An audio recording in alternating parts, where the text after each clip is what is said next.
Halo Ko Andre, terima kasih sudah mau hadir di channel Forbidden Questions. Terima kasih juga sudah mengundang. Hai Mel.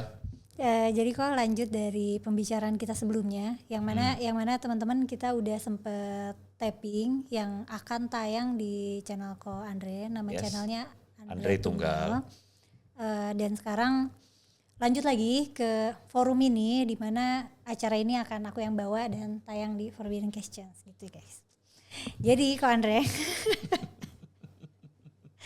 untuk memulai, aku mungkin akan bertanya dari pertanyaan yang sangat mendasar dulu. Pertanyaannya adalah apakah Kristen itu secara doktrin itu politis? Dalam Kristen itu sebenarnya politik dan agama itu dipisah atau harus beriringan? Well, langsung pertanyaannya berat banget ya Mel. Masa? Iya. Jadi gini, kita mesti meluruskan dulu apa maksudnya politis. Dalam bayangan pemikiran secara populer, politis itu berhubungan dengan Kekuasaan. memanage kekuasaan. Atau lebih tepatnya mungkin mengambil kekuasaan, mempertahankan kekuasaan, dan memastikan kekuasaan itu berjalan dengan stabil. Kalau kita melihat kekristenan, maka aku mengadvokasi untuk berbicara tentang Kristus dulu, ya, karena kita kalau berbicara tentang kekristenan tanpa Kristusnya menurut aku salah. Jadi kalau kita bicara tentang Kristus dulu, maka sebenarnya apa yang Yesus ajarkan adalah dia dia jelas-jelas mengatakan bahwa sebagai seorang yang mengikut Yesus atau mengikut Kristus, maka seharusnya kamu tidak bersikap seperti dunia. Kamu tidak bersikap seperti dunia yang mengambil kekuasaan dengan cara kekerasan, yang mempertahankan kekuasaan dengan tangan besi, yang melanggengkan kekuasaan dengan perbuatan-perbuatan yang manipulatif. Yesus mengadvokasi sebuah ketulusan hati untuk menghidupi hidup di tengah-tengah realita dunia itu. Jadi orang-orang pada waktu itu berada di bawah yang Yesus mengajar, tentu saja mereka berada di bawah tekanan politik Roma, ya, atau tekanan bukan hanya tekanan politik Roma, tekanan politik orang-orang yang berada di sekitaran Roma, gubernurnya dan sebagainya, lalu kemudian tekanan politik Bait Allah. Jadi Bait Allah juga punya politiknya sendiri, imam kepala, ya, orang-orang Sanhedrin dan sebagainya. Mereka punya kepentingan-kepentingan politiknya masing-masing. Tapi Yesus mengajarkan kepada murid-muridnya untuk kamu jangan seperti mereka. Justru kamu harus menghidupi hidup, bukan solusi kebebasannya adalah bukan solusinya adalah merebut kekuasaan dari mereka. Contoh ya, misalnya terhadap kekuasaan Roma, Yesus bilang pemerintah ini mereka memerintah kamu dengan tangan besi. Tapi aku berkata kepadamu, solusi kamu adalah bukan merebut dengan tangan besi juga, tapi kamu melayani. Justru Yesus mengadvokasi untuk tetap ada di sana dan mengambil gestur melayani hati. Misalnya terhadap para pemuka agama pada waktu itu yang korup, yang istilahnya tuh mereka itu mengajarkan ajaran agama dengan simbol kekuasaan otoritas agama, tapi pada kenyataannya mereka malah menindas rakyat. Yesus mengajarkan, mereka sudah duduk di kursi Musa. Tapi aku berkata kepadamu, kamu dengarkan ajaran mereka, jangan lakukan apa yang jahat. Jangan lakukan apa yang jadi ikuti teladan mereka, tapi kamu dengarkan ajaran yang baik gitu, ajaran yang benar. Jadi Yesus tidak mengajarkan untuk pemberontakan. Dia tidak mengajarkan untuk merebut dengan kekuasaan fisik, tapi dia mengajarkan untuk kamu di tengah keadaan seperti itu punyai hati yang benar. Nah, jadi kalau berasal dari Kristus, maka kita bisa memberikan sebuah jawaban bahwa Yesus tidak terjebak di dalam permainan politik. Meskipun pada waktu itu dia berkesempatan untuk melakukan pemberontakan politik. Buktinya Petrus, waktu Yesus ditangkap, mengeluarkan pedang. Murid-muridnya udah siap berperang. Orang-orang pada waktu itu menyambut dia dan bersiap menjadikan dia raja. Tapi dia tidak tertarik, karena memang misinya bukan itu. Yang dia lakukan adalah dia ingin bilang bahwa aku datang menyerahkan nyawaku supaya kamu diselamatkan. Artinya menunjukkan bahwa di tengah dunia yang mata ganti mata, gigi ganti gigi, pembalasan ganti pembalasan, aku memberikan padamu jalan kehidupan. Memutus mata rantai kekerasan, memutus mata rantai pembalasan, memutus mata rantai ambisi. Aku berikan jalan penyerahan diri, merendahkan diri. Itu arti keselamatan bagi orang Kristen. Nah, jadi kalau misalnya kamu bertanya apakah politik atau tidak, maka aku akan bilang kekristenan itu tidak membicarakan politik. Kekristenan membiarkannya menjadi sebuah realita. Tetapi sebagai orang-orang Kristen, maka kamu harus mempunyai hati yang seperti ajaran Yesus itu. Tetapi jika at the moment misalnya kamu mempunyai kuasa, maka Yesus mengadvokasi untuk apa? Mengadvokasi untuk punya spiritualitas yang sama. Kamu berkuasa tapi tidak berkuasa untuk menunjukkan kuasa. Kamu berkuasa untuk kesejahteraan orang. Berkuasa untuk mewujudkan kesejahteraan bersama dan sebagainya. Jadi mungkin lebih tepatnya kekristenan itu tidak berpolitik praktis. Tapi dia mengatur atau dia sedang mengajarkan tentang sikap etis seseorang. Kalau dia orang yang dipimpin atau orang yang memimpin. Begitu kira-kira. Tapi kan dalam sejarahnya kita tahu pernah ada masa gereja Kristen itu sangat dekat dengan kerajaan, dengan kekuasaan. Ya zaman kekaisaran Romawi sampai Eropa abad pertengahan. Udah gitu kita juga mengenal sejarah-sejarah Kristen yang berdarah-darah kayak mungkin perang salib atau inkuisisi atau bentroknya Protestan Katolik. Itu menurut Ko Andre itu tidak mencerminkan apa yang diajarkan Kristus. Iya, kalau aku mau mengelaborasi pertanyaan ini, mungkin sebenarnya permasalahan kita adalah kita menjadikan agama atau label agama itu sebagai single factor. Itu permasalahannya kita. Ya, aku pikir kita semua ada pada tataran yang berpikir dengan lebih logis ya, bahwa kejadian itu terjadi multifaktor ya, multifaktor dan oke. Nggak tahu apakah ini waktunya untuk mengelaborasi kekristenan akhirnya dekat kekuasaan? Oke. Nah, jadi begini ceritanya. Kekristenan itu sejak awal kalau kita benar-benar lihat apa yang menjadi ajaran Yesus dan apa yang dihidupi oleh murid-murid Yesus, itu sangat jauh berbeda dengan kekristenan yang kita dengar berdasarkan sejarah populer.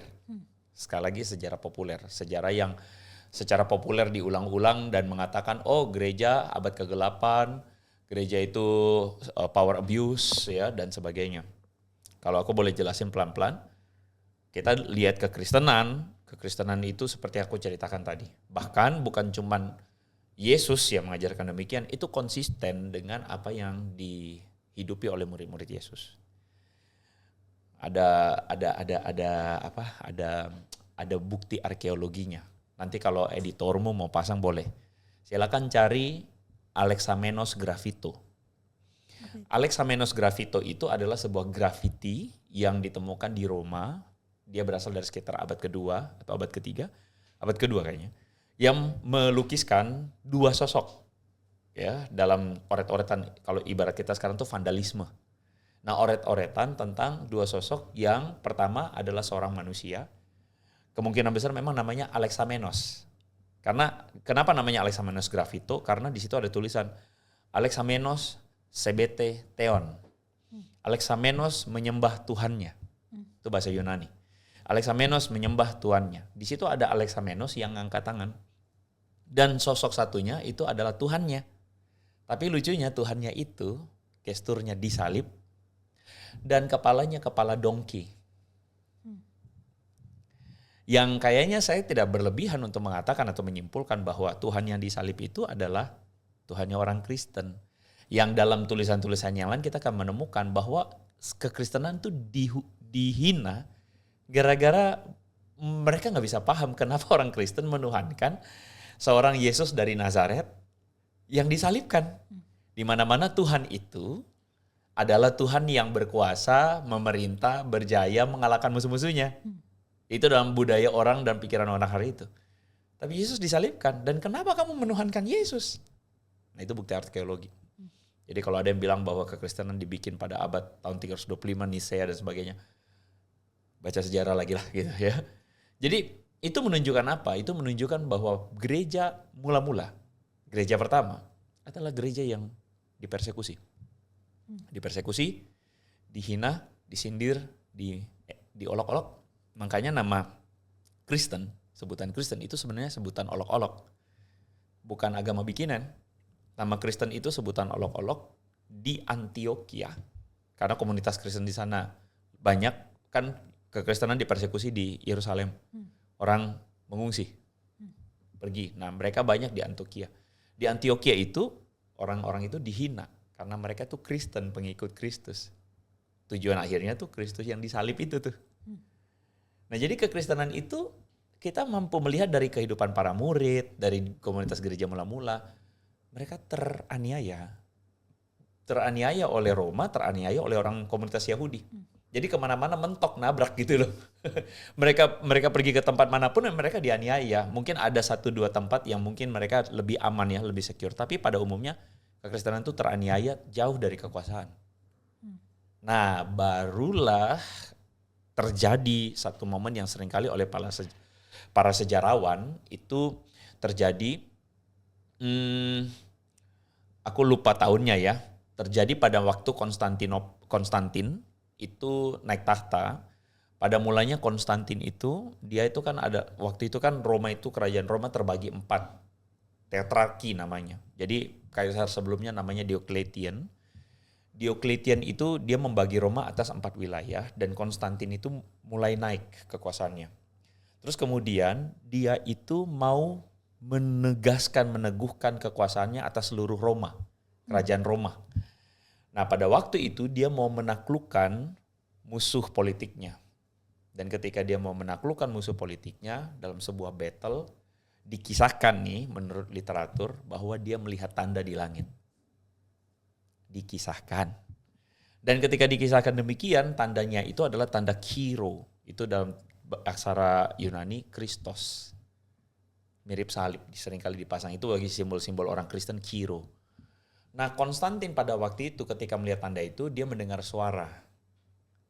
Suaranya mengatakan dengan tanda ini kamu akan berkuasa. Nah menurut cerita, ketika mendapatkan penglihatan itu, entahkah penglihatan faktual atau mimpi, dia kemudian memasang tanda itu di perisainya dia. Dan dia menang battle itu. Dan dari battle itu, mood booster kan, semangat semuanya naik kan. Dan kita mesti paham bahwa Konstantin pada waktu itu, backgroundnya itu pagan. Kita mesti paham itu. Banyak orang-orang yang meromantisasi ini dan mengatakan, oh Konstantin itu kaisar Kristen pertama. Kalau gue gak setuju. Gue gak setuju. Dia adalah seorang kaisar yang background pemikirannya itu pagan. Background pemikiran pagan itu apa sih? Tanding-tandingan banyak dewa, siapa yang paling jago, bener gak? Kalau ada satu dewa dan dewa ini memberikan kemenangan, maka dia kan jadi ikut dewa ini kan? Oh jadi dia menggunakan simbol Kristen untuk berperang dengan tradisi pagan gitu ya? Frameworknya tuh, iya, framework yang dia pakai tuh framework pagan. Jadi contoh sederhananya, satu kali gue ketemu ada orang yang bilang, gue agamanya Kris Butlam. Kristen, Buddha, Islam. Kenapa agamanya Kris Butlam? Ya kalau gue doa ke Tuhannya Kristen gak dikabulkan, Tuhannya Buddha akan jadi cadangan. Kalau Tuhannya Buddha gak dikabulkan, Tuhannya Islam jadi cadangan. Sebenarnya itu kan pemikiran pagan. Iya kan? Pemikiran yang memang mengakui bahwa ada banyak ilah yang eksis secara real dan ya gue ikut mana aja yang kasih benefit ke gue kayak gitu kan. Nah jadi Konstantin melalui peperangan itu pada akhirnya dikisahkan bahwa dia akhirnya mengeluarkan Edict of Milan, keputusan Milan, karena dia menguasai daerah Italia dan di situ dia mengeluarkan sebuah dekret bahwa kekristenan diakui sebagai salah satu agama. Jadi sebelum itu kekristenan itu ditangkap. Bayangin Mel, ada nanti kamu bisa cari, ada seorang tokoh namanya Pliny the Younger. Dia itu gubernur Bitinia, daerah Asia Kecil. Dia itu pernah bersurat kepada kaisar dan bertanya. Dia bertanyanya begini, gua kan sekarang jadi gubernur nih. Lu kasih gua advice. Apa masalahnya? Di daerah gue, orang Kristen ditangkap gara-gara mereka Kristen. Jadi komunitas itu menangkap orang-orang bukan karena orang Kristen berbuat salah. Bukan karena orang Kristen berbuat amoral. Tidak ada. Mereka ditangkap karena mereka Kristen. Dan pada waktu itu Kristen dituduh ateis. Kok bisa? Karena Kristen tidak mau menyembah dewa-dewanya pagan. Jadi dituduh ateis. Nah itu konteksnya ya. Nah jadi kekristenan itu ditangkap, di penjara, dan si Pliny ini bingung. Gue mesti adili mereka bagaimana? Masa adili mereka karena mereka Kristen? Masa itu hukumnya proper gitu kan? Nah itu ada jejak arkeologinya. Anyway. Jadi Konstantin mengeluarkan Edict of Milan dan kemudian disitulah dia mengizinkan kekristenan diakui sebagai agama yang diakui. Bukan agama negara ya. Jadi Edict of Milan. Nah dari situ berjalannya dengan waktu. Kemudian barulah pada kaisar berikutnya keluar yang namanya Edict of Thessalonica. Jadi Edict of Thessalonica tahun 380 menjadikan kekristenan agama negara. Kenapa? Dalam pandangan gue, secara pribadi kalau gue mengamati sejarah, itu ada hubungan politik, maksud politik. Karena apa? Karena konteks pada waktu itu kekristenan itu sudah tersebar di akar rumput. Bayangin men, kekristenan itu agama yang, bukan agama ya, jalan yang mengajarkan orang untuk kamu menghidupi hidup seperti Kristus yang saling mengasihi. Jadi tidak ada border lagi antara Tuhan dan hamba. Ya, kamu memberikan dirimu, berbagi, menjual, memberi makan kepada orang-orang yang membutuhkan dan sebagainya. Pada waktu itu kalau kita ngomong secara segregasi jumlah kasta dalam masyarakat, ada bangsawan, ada atasan, tapi juga kan lebih banyak yang budak. Lebih banyak masyarakat kecil dan miskin. Jadi ajaran Kristus itu adalah sesuatu yang kemudian dipeluk oleh banyak orang di akar rumput. Karena tidak ada pembedaan, saling mengasihi dan sebagainya, saling menjual harta miliknya, saling berbagi hidup. Semua orang diterima tanpa kamu mesti kelas tertentu, tanpa kamu mesti begini dan begitu. Semua mendapatkan penerimaan Tuhan, kamu dikasihi Tuhan. Jadi secara akar rumput semua orang itu sudah banyak yang Kristen.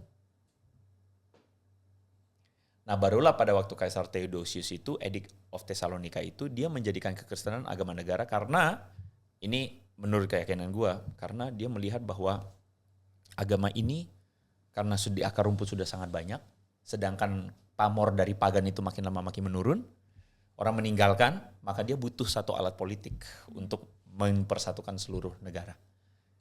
Jadilah kekristenan agama negara. Konsekuensinya apa kalau kekristenan agama negara?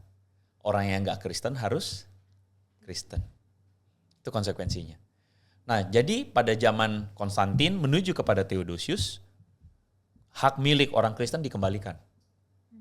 Gedung-gedung gereja mulai dibangun secara terang-terangan. Ya kan? Beberapa tempel pada zaman Theodosius juga, sadly speaking, beberapa tempel dikonversi jadi gereja. Ya kan? Dan sebagian diantaranya itu akhirnya kan karena legitimasi negara. Sadly speaking. Yes. Kenapa sadly? Sadly-nya adalah karena dia didaulat oleh negara, akhirnya pemaksaan. Pemaksaan dong. Ya bagi Kristen kan Kristen mengoposisi penyembahan berhala toh. Ya tapi mengoposisi kan tidak berarti kita memaksa mereka jadi Kristen. Nah tetapi karena didukung oleh negara, akhirnya kuil-kuil penyembahan berhala itu harus jadi gereja gitu. Sadly speaking kan. Karena itu tidak sesuai, tidak mencerminkan apa yang Kristus ajarkan. Betul. Kan Yesus tidak pernah memaksa orang mengikut dia. Tetapi karena ini harus jadi agama negara, orang yang enggak Kristen harus jadi Kristen. Dan semua orang di wilayah kekuasaan Romawi harus jadi Kristen. So gimana? Nah disitulah apa yang mau gue sampaikan adalah Kekristenan yang teropresi itu akhirnya perlahan-lahan mengalami sebuah perubahan gradual. Secara institusi ya, gue nggak ngomong secara ajarannya, tapi secara institusi mengalami perubahan gradual. Perubahan di mana para pemimpin-pemimpin agama sekarang diakui eksistensinya dan bahkan orang-orang harus jadi Kristen.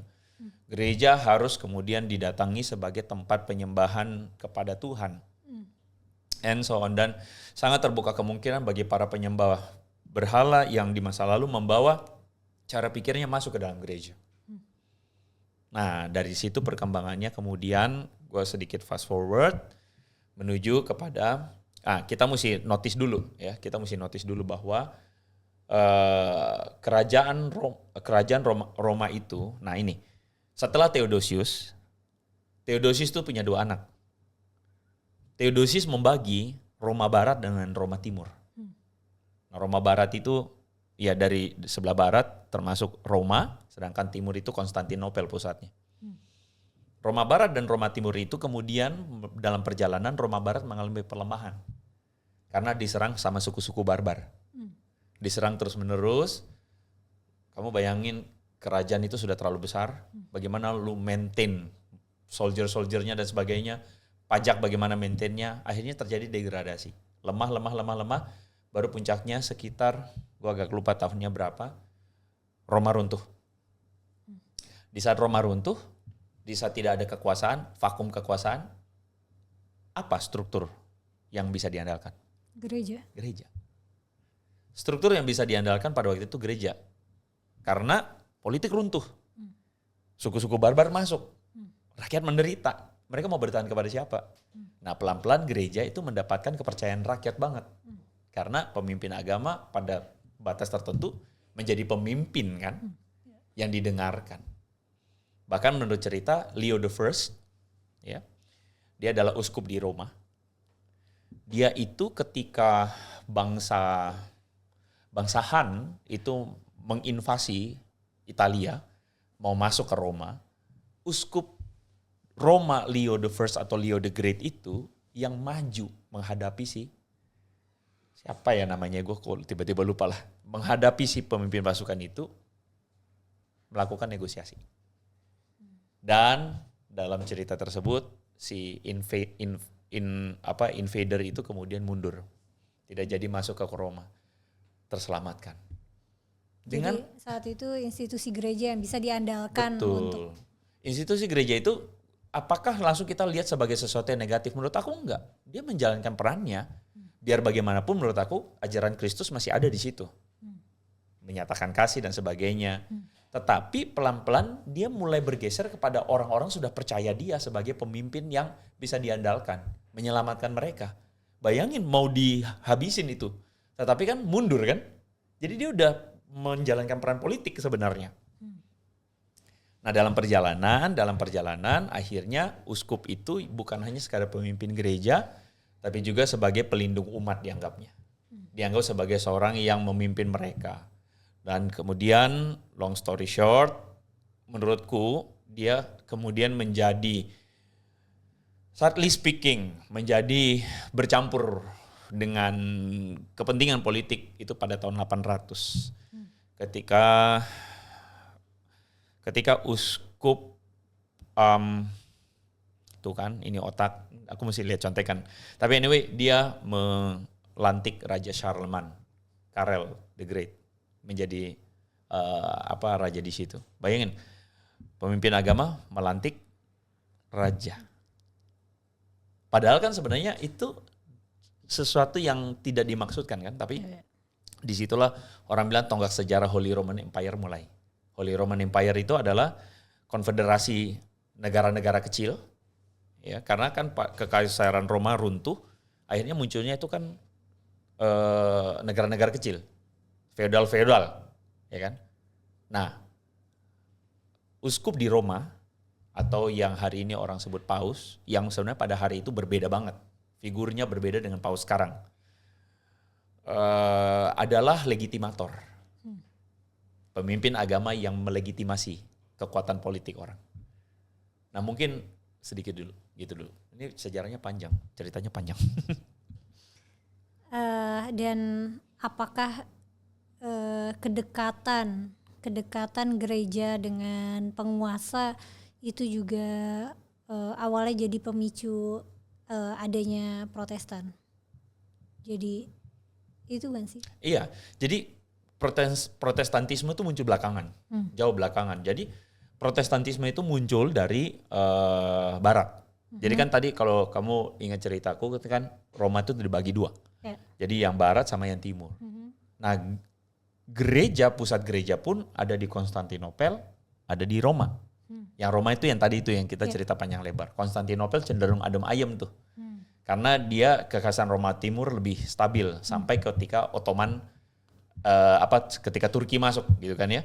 Nah, anyway, FYI, gereja bukan cuma dua ini doang.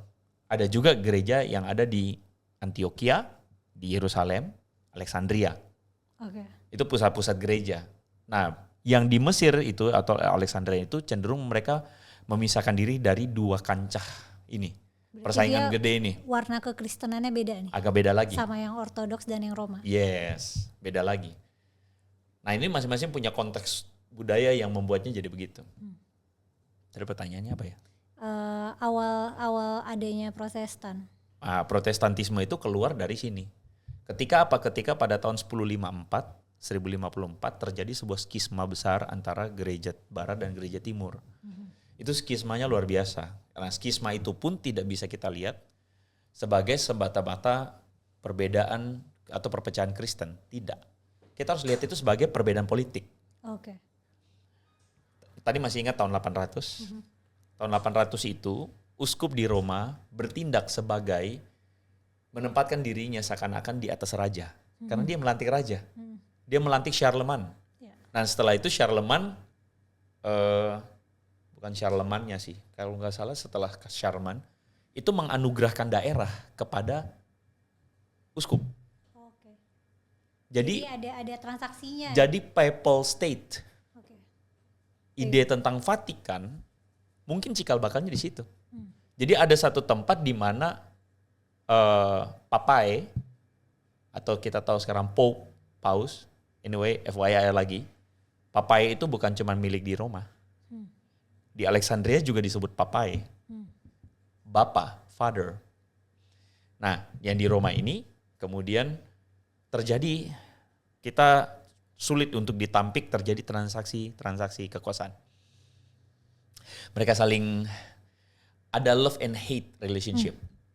Anyway, ada juga konspirasi dari pemimpin-pemimpin atau keluarga-keluarga bangsawan ini menggulingkan paus. Ada juga.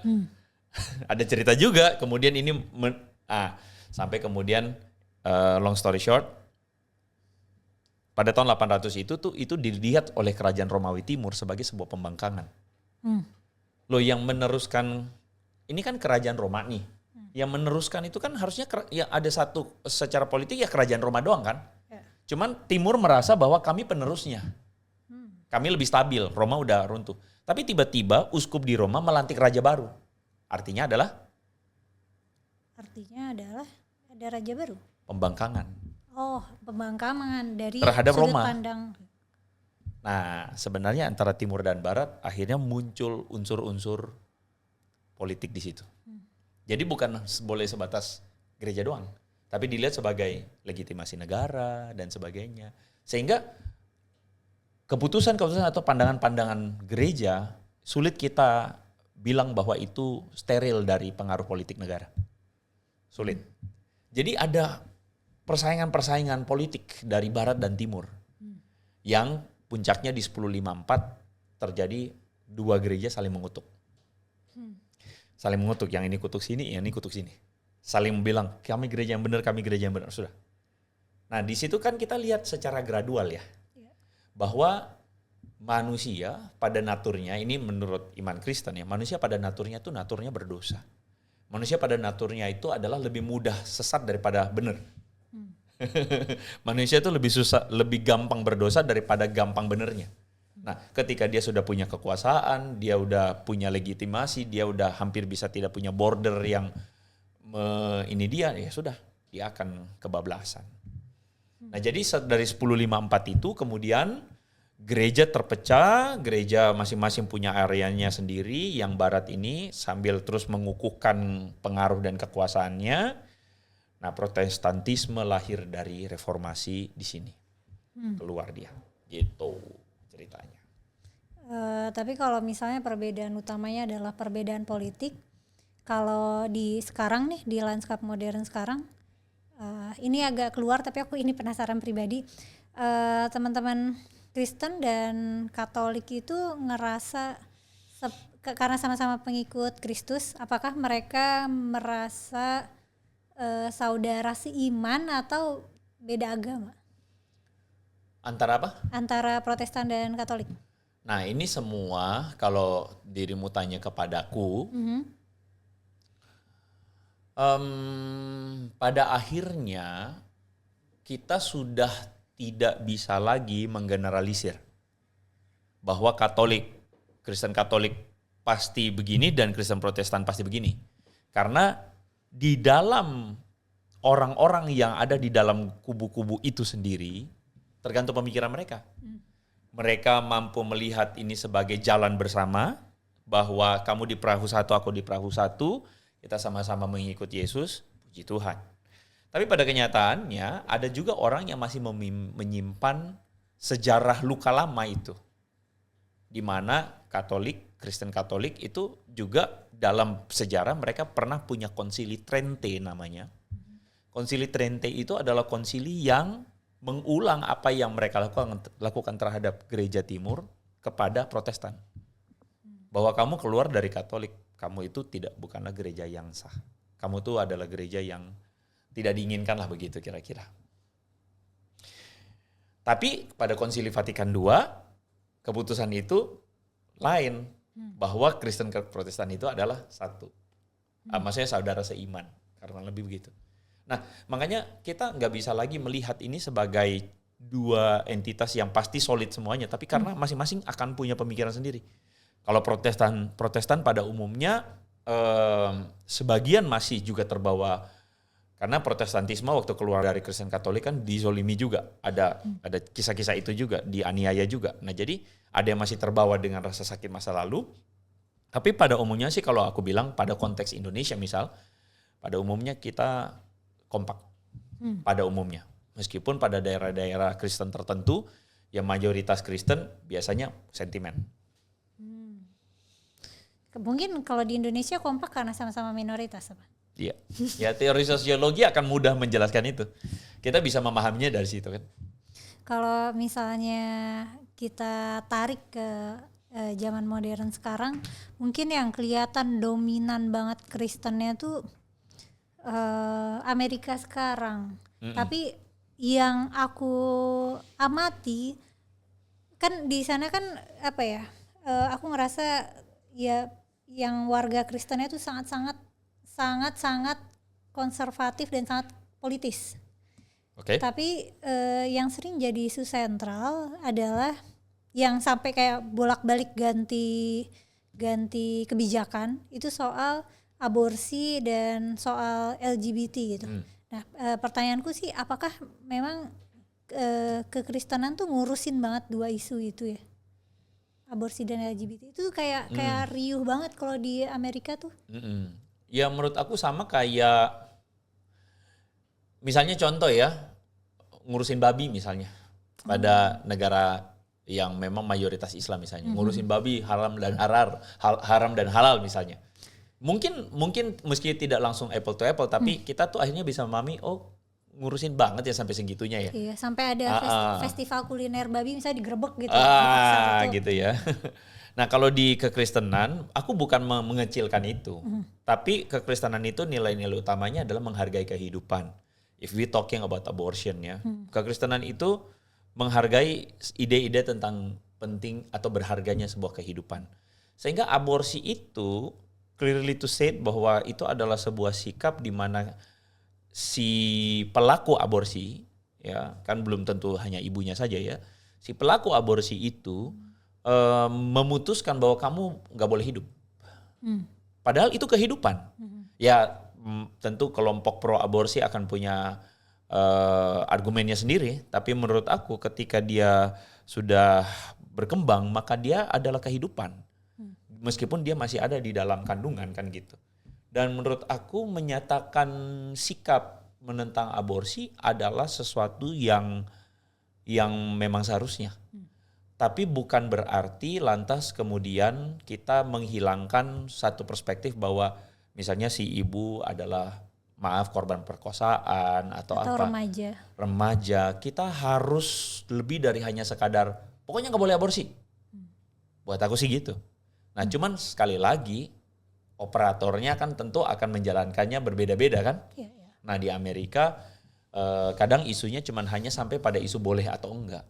Buat aku harusnya sikap kita yang lebih dewasa tidak pada boleh atau enggak kan, harusnya. Nah sama halnya dengan LGBT. Sama kalau LGBT itu kan banyak orang yang bilang bahwa ini adalah sebuah hak setiap orang untuk kemudian melakukan atau mempraktekkan kehidupan LGBT atau tidak. Jadi ada gereja yang menerima mereka, ada gereja yang nggak ngebolehin mereka jadi jemaat. Iya. Kalau dari perspektifku secara pribadi, aku akan melihat bahwa ini mungkin sedikit banyak punya sebuah kemiripan tertentu.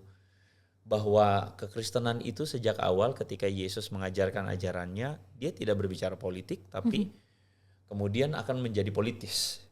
Seiring dengan berkembangnya waktu karena tergantung operatornya siapa. Nah sama halnya juga dengan itu. Isu LGBT itu ada gereja yang kemudian akhirnya menerima, ada yang kemudian dengan tegas menentang. Ya buat aku itu fenomena yang kurang lebih ada hubungannya.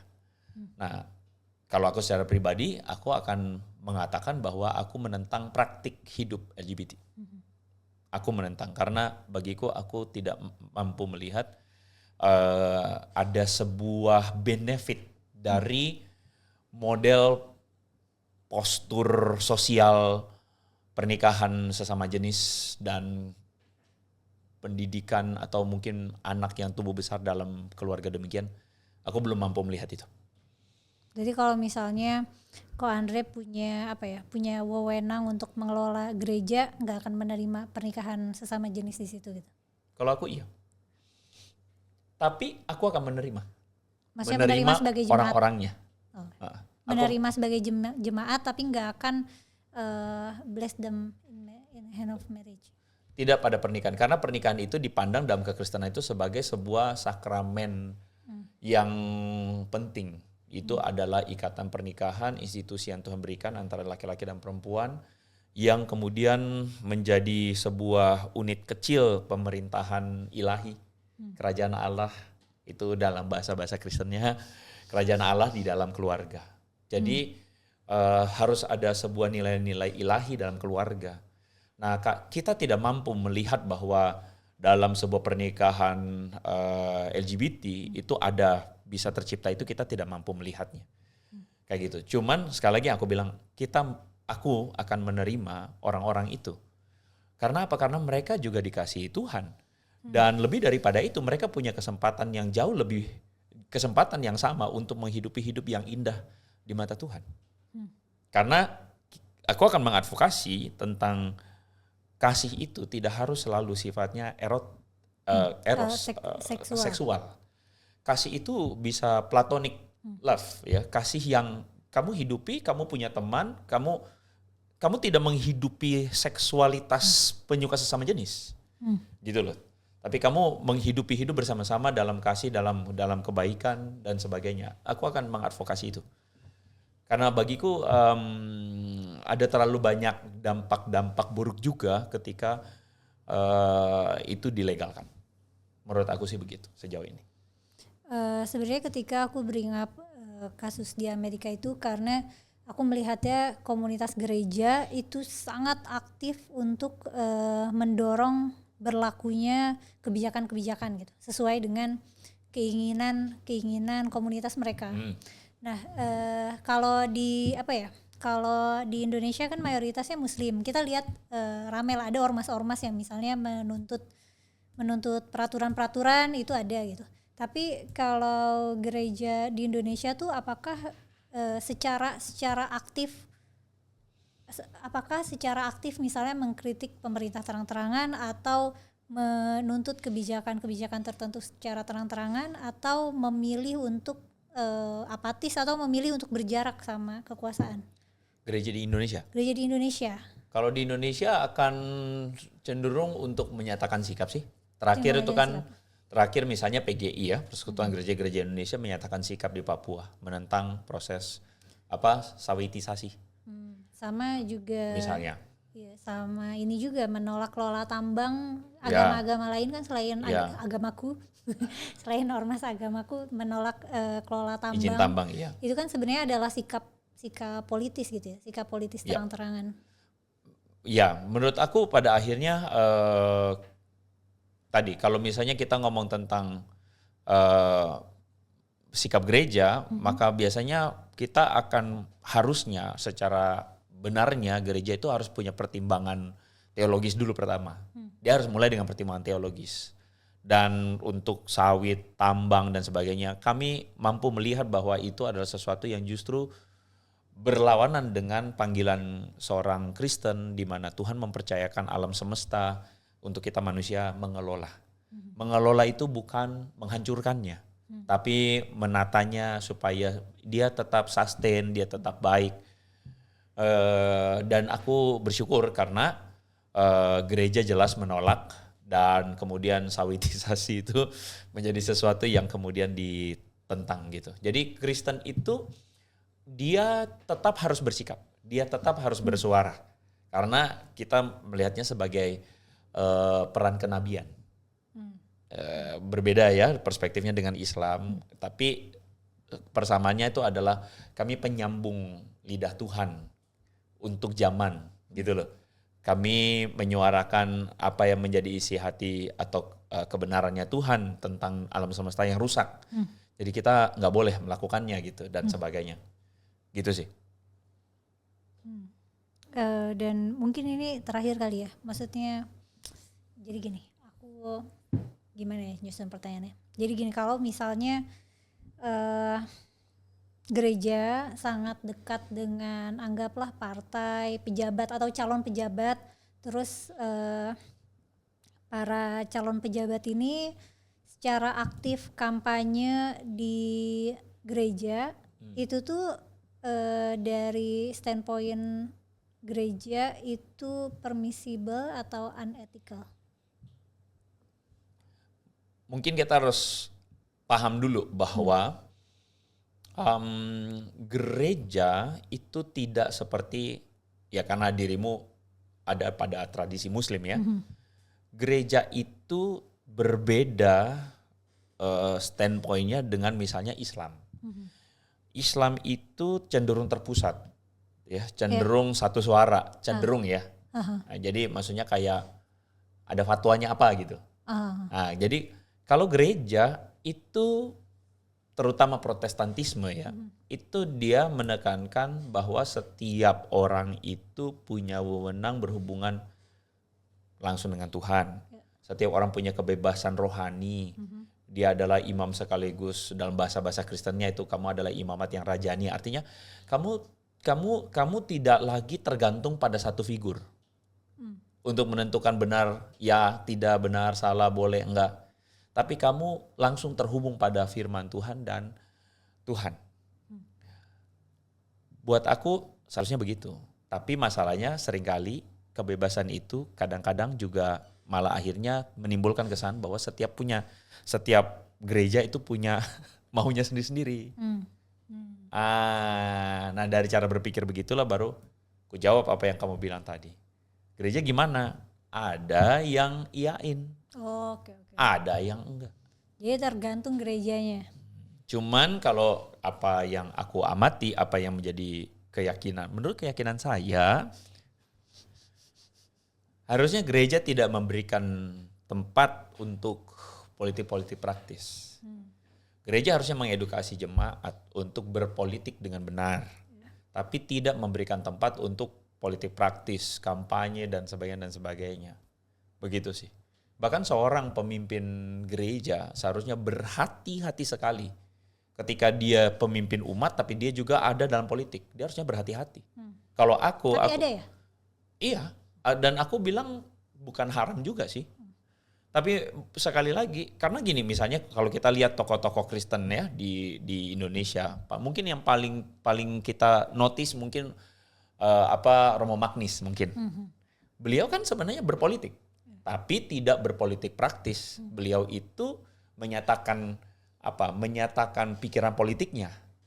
Nah, menurutku gereja mesti begitu. Aku pikir Romo Magnis adalah contoh yang baik sekali untuk menggambarkan. Kurang lebih gereja juga mesti begitu. Menyatakan bagaimana seharusnya umat di tengah keadaan politik begini, harusnya umat gimana, harus gimana. Harus jangan memilih berdasarkan hal-hal yang ya begitu-begitulah gitu ya. Harusnya, menurut aku sih gitu. Ya. Oh, dan tadi Ko Andre ngingetin aku lagi, ini berangkat dari POV aku sebagai muslim. Kita kan masyarakat muslim masih ada secara global masih ada semangat-semangat untuk menegakkan syariat, menegakkan negara syariat gitu. Kita lihat misalnya kalau ada gelombang-gelombang imigran di negara-negara di Eropa sana gitu, atau bahkan misalnya di Jepang aja gitu. Kan ada tuh komunitas muslimnya tuh ingin menegakkan syariat. Mereka misalnya menuntut kebijakan-kebijakan yang selaras dengan syariat, hal-hal semacam itu. Dan di Indonesia juga dulu kan pernah ada kayak organisasi besar yang memang ingin mengusung tegaknya khilafah di Indonesia gitu. Dan hal-hal seperti itu di Kristen tuh ada nggak sih yang serupa, yang mirip-mirip, mungkin yang mirip HTI deh, yang secara ideologi nih ideologi Kristen secara bernegara yang sesuai dengan ajaran Kristus misalnya. Gini nih, pertanyaan ini nih kita mesti lihat baik-baik nih. Maksudnya kita mesti cermati nih, karena kalau kamu hanya sekadar ada atau nggak ada, maka menurut aku sama kayak pertanyaan, maaf ya, di Muslim ada orang yang gila nggak? Sama, di Kristen juga ada orang gila. You get it ya? Jadi kalau misalnya tanya, pertanyaannya adalah ada nggak yang menjadikan ideologi agama sebagai ingin ditegakkan, oh ini semuanya mesti, ada aja pasti. Okay. Cuman dia tidak banyak karena dia tidak mendapatkan legitimasi ajaran agamanya. Contoh, misalnya gua nih muncul, oh kita mesti menegakkan agama Kristen gitu, semua orang mesti ini. Aku tidak akan mendapatkan legitimasi ajaran Kristen. Apa ayatnya? Apa ayatnya? Apakah Yesus begitu? Susah. Apakah murid-murid begitu? Saksi ayatnya ya? Gak ada, gak kan bisa. Kalau di Islam kan bisa diambil-ambil. Nah, iya betul. Nah, ada aja yang kemudian bilang, oh kan Kristen ada, jadikan semua bangsa muridku. Tapi gini, kamu mau pakai ayat itu pun, coba kamu tanya kepada Yesus begitu gak? Maksa gak? Gak bisa, karena maksud dari jadikan semua bangsa muridku tuh maksudnya kamu tuh harus membuat orang tuh akhirnya kalau bahasa kita tuh terjamah oleh Roh Kudus. Apa sih? Membuat orang itu menjadi terkesan, tersentuh dengan ajaranku. Membuat mereka tuh akhirnya melihat bahwa oh iya ya, ada ajaran yang membebaskan kita. Ada ajaran yang membuat kita tuh tidak lagi berada dalam sirkular kebencian. Ada ajaran yang membuat kita tidak lagi harus menyimpan kemarahan. Ada ajaran yang membuat kita, jadi kita mengampuni bukan karena kita harus mengampuni. Kita mengampuni karena itu kerelaan. Kita tidak membalas kejahatan dengan kejahatan karena itu kerelaan. Karena kekristenan selalu diajarkan bahwa kamu telah terlebih dahulu diampuni. Jadi untuk mengampuni itu adalah sesuatu yang harusnya bukan merupakan sebuah kewajiban, tetapi menjadi sesuatu yang sikap kamu kalau kamu tuh manusia. Akal budi kamu ada, kamu harus melakukan itu. Bukan sebagai sebuah kewajiban agama, tapi sebagai sesuatu yang etis, hati. Nah, jadi misalnya aku agak gila sedikit, aku jadi bikin negara Kristen, ideal semua hukum Kristen. Masalahnya aku tidak punya dasar untuk melegitimasi tindakan politik itu. Dan makanya mungkin kalaupun ada nggak bisa terlalu populer. Gak bisa. Gitu. Nah, cuman sekali lagi, kalau audiensnya adalah orang-orang yang gampang dibodohi, beragama dengan fanatik, beragama dengan fanatik, maka aku akan punya cara aja untuk memanipulasi mereka. Pakai jargon-jargon agama juga. Tapi sekali lagi kalau lu lihat lebih dalam, lu nggak bisa punya itu, nggak ada. Nggak ada sejarahnya. Nggak ada spiritualitasnya Harus begitu. dibikin-bikin Harus kalau mau dibikin-bikin, bikin. iya.